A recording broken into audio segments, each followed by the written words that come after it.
السلام عليكم. لا تنسوا الإعجاب بالفيديو والاشتراك في القناة تشجيعا لنا لنستمر بنشر المزيد إن شاء الله. حبايبي، عملنا القرص المبسوسة مع بعض. من 2 كيلو دي عملنا 4 كيلو قرص زي ما انتوا شايفين كده. عملنا كمية مهولة. عايزين تعرفوا عملناها ازاي وايه هي مقاديرها؟ تعالوا معايا على الفيديو. السلام عليكم ورحمة الله. ازيكم حبايبي؟ عاملين ايه؟ يا رب تكونوا بخير وبصحة وعافية. النهاردة هنعمل مع بعض احلى واطعم قرص مبسوسة. هنعملها بطريقة سهلة وبسيطة، مش هتاخد مننا وقت خالص. تمام حبايبي؟ انا هعمل 2 كيلو دقيق. هنجيب دقيق لجميع الاغراض، للمعجنات او لجميع الاغراض. تمام كده؟ تمام. عندنا 3 معالق شمر على ينسون. بتجيبي من عند العطار ب5 جنيه شمر وب5 جنيه ينسون. هتطحنيهم وتروحي واخده منهم، تحطيهم على بعض وتاخدي منهم 3 معالق. سهله سهله. عندنا 3 معالق سمسم. سمسم تنقيه كويس جدا، وده سمسم محمص. عايزه تعمليه بسمسم ابيض بس تحمصيه تحميصه كده على البوتاجاز. ومعلقه ملح. تمام كده حبايبي؟ تمام، متفقين. هننزل بقى بالمكونات بتاعتنا دي كلها على الدقيق. تمام. ننزل بالشمر واليانسون بتاعنا كده، نوسع له مكان بس كده، بيخلي ريحة القرص تحفة. وهننزل بمعلقة الملح بتاعتنا، وهننزل بالسمسم بتاعنا. بسم الله.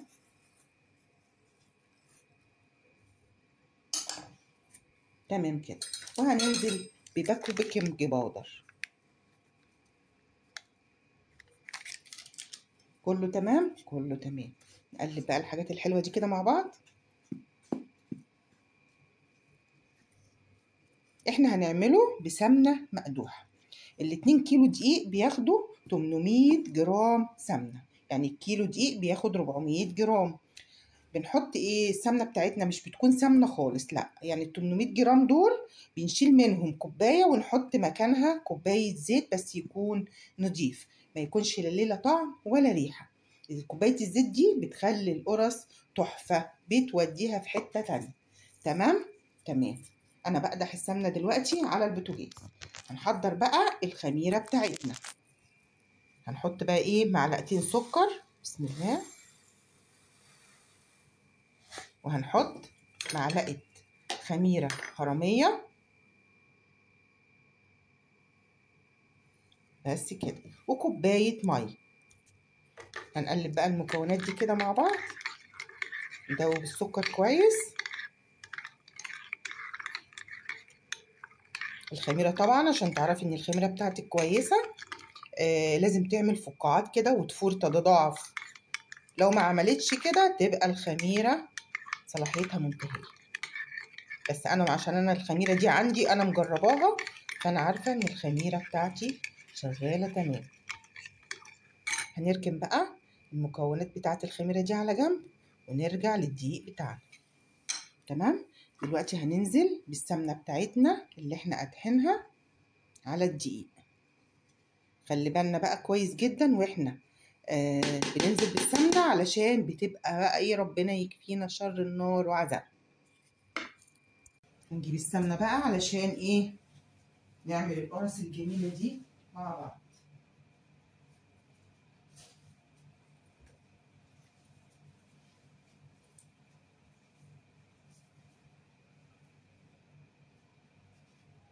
بسم الله. بسم الله الرحمن الرحيم.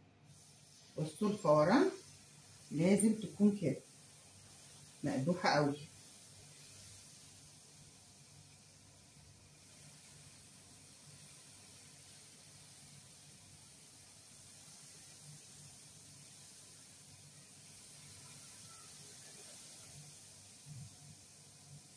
دول 800 جرام سمنة.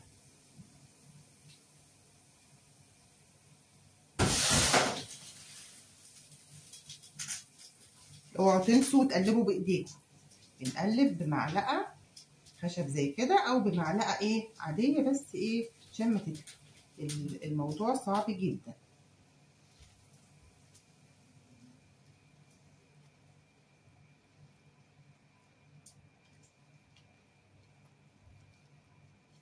الريحه ما اقولكمش بقى، ريحه الشمر واليانسون تحفه.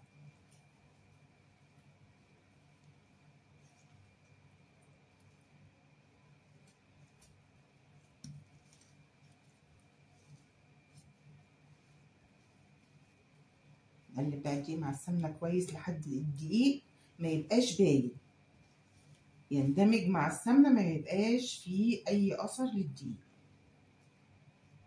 كده حبايبي السمنه دي اتشربها خالص زي ما انتوا شايفين كده. تيجي بقى مرحله البس. يعني ايه مرحله البس؟ ان انا اخد العجين كده وابسه بالشكل ده كده. كده القرص بتاعتي ما تبقاش ناشفه معايا خالص، دي بتنعم القرص شويه معايا، مش عجن لا، بس تبسي كده، تهرسي العجين ما بين ايديكي، مش تعجني فيه كده. بس لما بتبسيه العجين ايه؟ بيبتدي يلم معاكي. نبسه كده، مش عجن لا، تبسيه بايديكي. سهله بقى، سهله. انت لسه قاعده؟ قومي هاتي الدقيق يلا واعملي معايا. بطلي كسل بقى، كل حاجه موجوده في البيت، مالكيش حاجه. بصي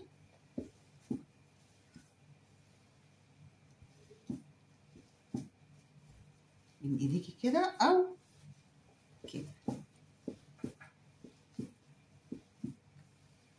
العجين ايه؟ بيتكون معاكي كده شويه، ما يبقاش مبرول زي ايه ما كنا عاملينه في الاول، بيلم معاكي.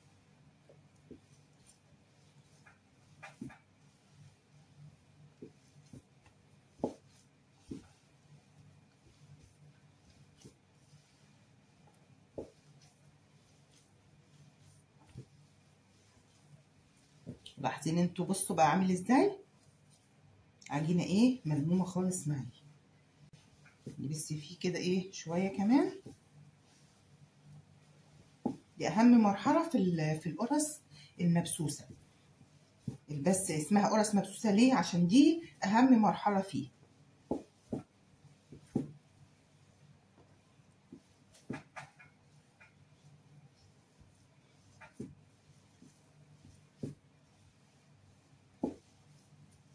زي ما انتوا شايفين كده العجينه اتلمت معانا خالص.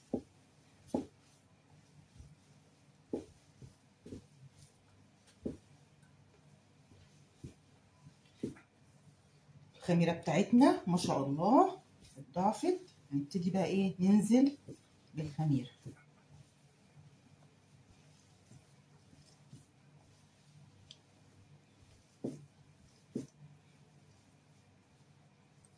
بصوا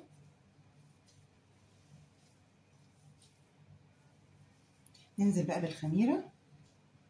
بصوا الخميره بقت عامله ازاي، نعملها بقى كده.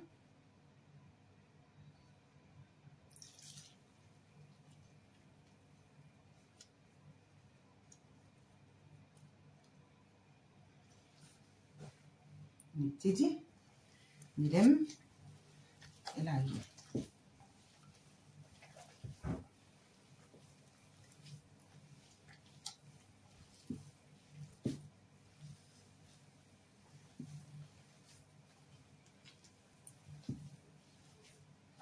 طبعا احنا عارفين عشان نروح الفرن نشتري قرص مدسوسة ولا قرص ولا منين ولا الكلام ده كله، الاسعار بقت فظيعة. فاحنا نعمل، لو هتعملي كيلو هتوفري، الكيلو هيديكي 2 كيلو قرص بالظبط. فانتي ليه تشتريها جاهزة لما تكون عمايلها سهلة كده؟ مش لازم تحشيها حاجة. اعملي قرص من غير حشوة، اعمليها بالقرفة والسكر، اعمليها بالجبنة كده. الخميرة العجينة بتاعتنا شربتها كلها اهي. هنبتدي بقى ننزل المادة السايلة بتاعتنا. انا مش هعملها باللبن عشان القرص تطلع معاكي حلوة حقيقي، اعمليها بالمية اسهل بقى من كده. في حاجة تاني؟ لا مفيش حاجة. شوية مية دافية كده وننزل ايه نلم العجينة بيها. ننزل بقى ايه المية دافية كده، ننزل بكوباية تقريبا من غير مقادير. انا هقولك العجينة هتظبط معاكي ازاي. عندنا كان في كوباية مية مع الخميرة، وادي كوباية مية احنا حطيناها. بس برضو هقولك من غير ما تعايري ولا الكلام ده كله، انا هقولك القرص هتظبط معاكي ازاي. طريقة سهلة جدا.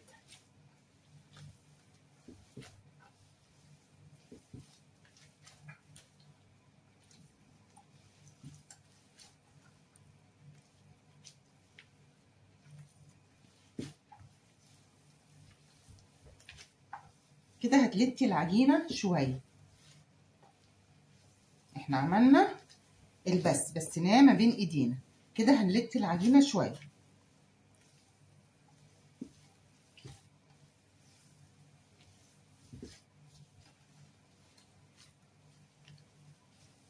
ادي كده من الجوانب.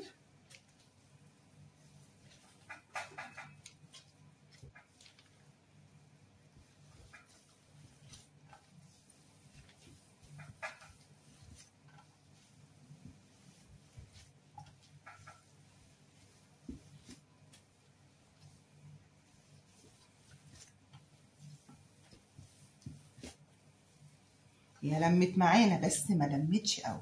هقولك ازاي تعرفي القرص بتاعتك العجينة بتاعتها مظبوطة ولا لسه محتاجة سوايل.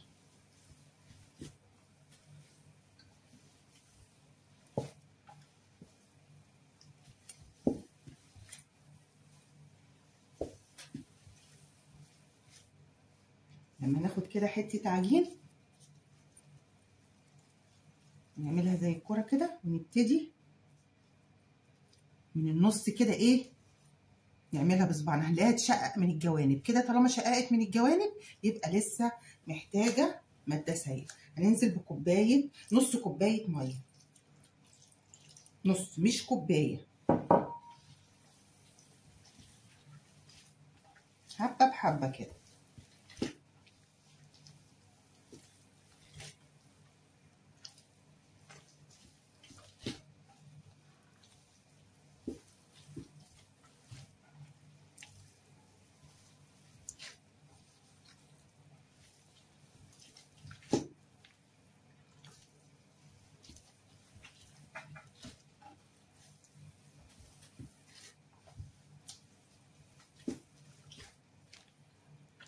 بس كده هي ابتدت تتظبط، مش هنحتاج سوائل تاني. عجينة في ايديا بقت زي الملبن.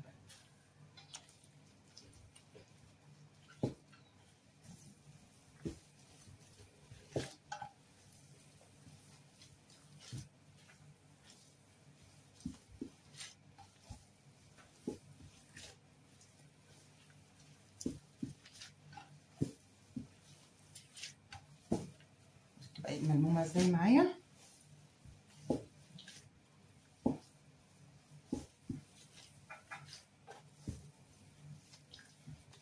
ناخد الجوانب كده عشان ما يكونش فيها اي بواقي للسوائل.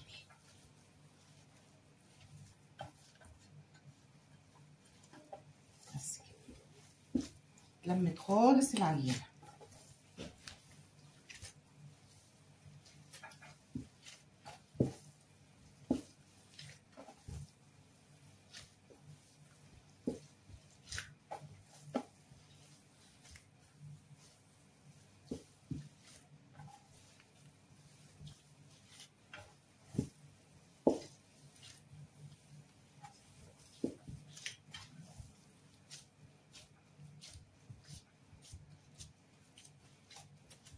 بس كده ناخد حتة عجينة كده نعملها زي الكورة.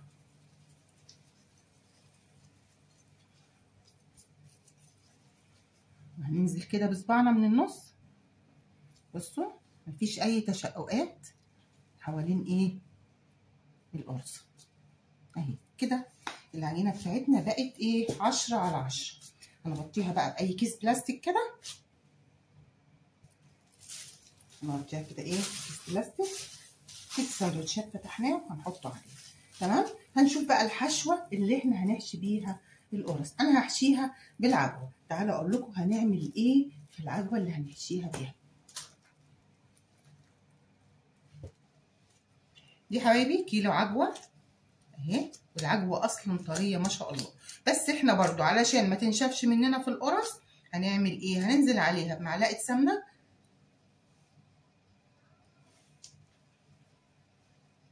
معلقه سمنه بلدي كده حلوه، وهننزل عليها كمان بشويه سمسم بقى ايه حلوين كده، ونعجنها بقى ايه كويس.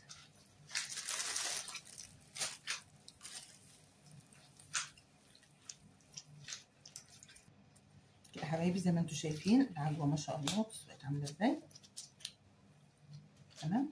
هنبتدي نعملها بقى ايه كور كده علشان القرص بتاعتنا نسهل على نفسنا ايه الدنيا دي كده، عشان ما تلزقش في ايدينا واحنا بنعمل القرص. هنعملها ايه كور بالشكل ده كده.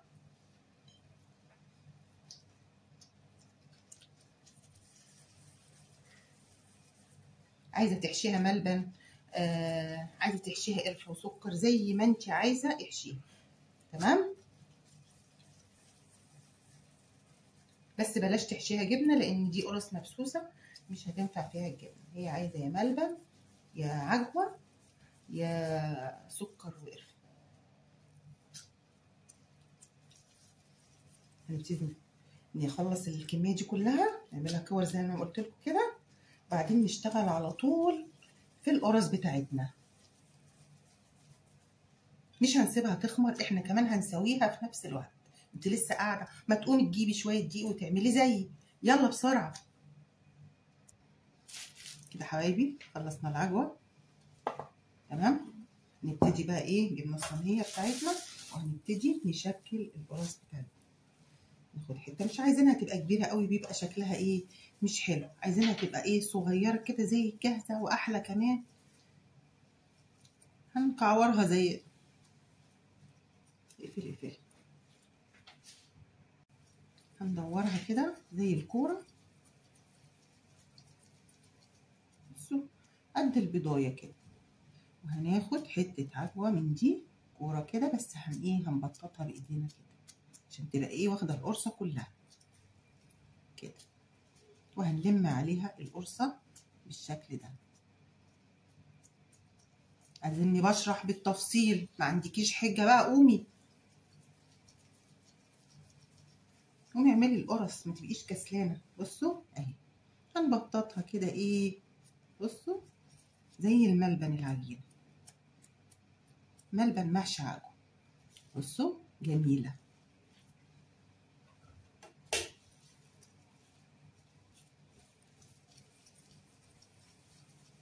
زي الكوره كده.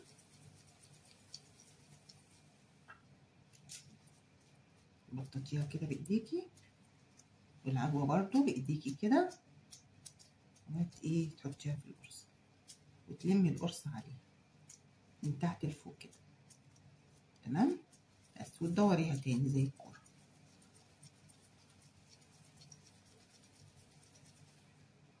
نبططها كده ايه بايدينا ما شاء الله، لا شققت ولا حاجه، طالعه ايه 10/10.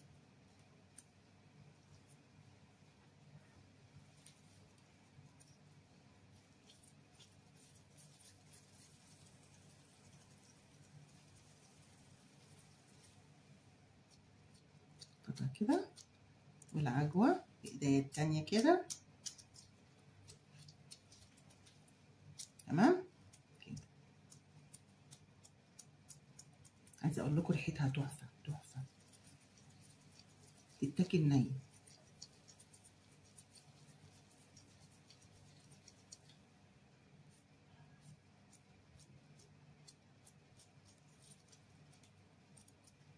مش عايزينها تبقى رفيعه قوي ولا تخينه قوي، متوسطه، لانها لسه ايه هتخمر معانا، هتبقى ايه تمام. عايزه اقول لكم اللي علمني القرص والحاجات العيد كلها عامه يعني، واللي علمني كل حاجه حلوه انا بعملها هي امي، الله يرحمها ويسامحها يا رب، ينور قبرها باذن الله ويجعل قبرها روضه من رياض الجنه. امنوا معايا يا جماعه، اللي يشوف الفيديو امن ايه معايا. ربنا يبارك في كل الامهات اللي عايشه ويرحم كل الامهات اللي توفت.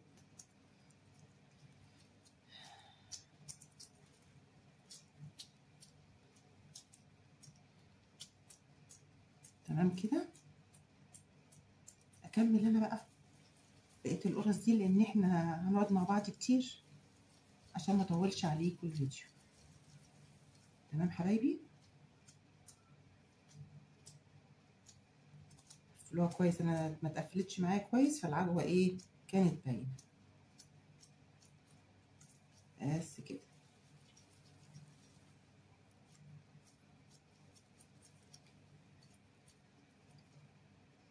نسويها كده عشان تبقى ايه شكلها جميل، مدوره كده وشكلها جميل.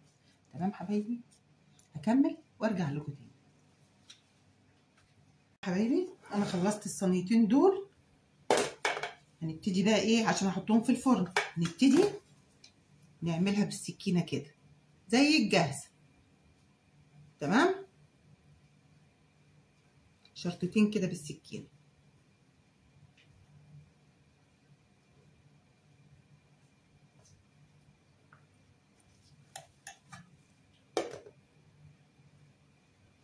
عايزه تعمليها بالشوكه اديها شوكتين كده 3 ما فيش مشكله، بس بالسكينه كده ايه كانك بقى شاريه قرص جاهزه. لو عايزه تضحكي ايه على اولادك قولوا انا شاريها لكم جاهزه. تمام.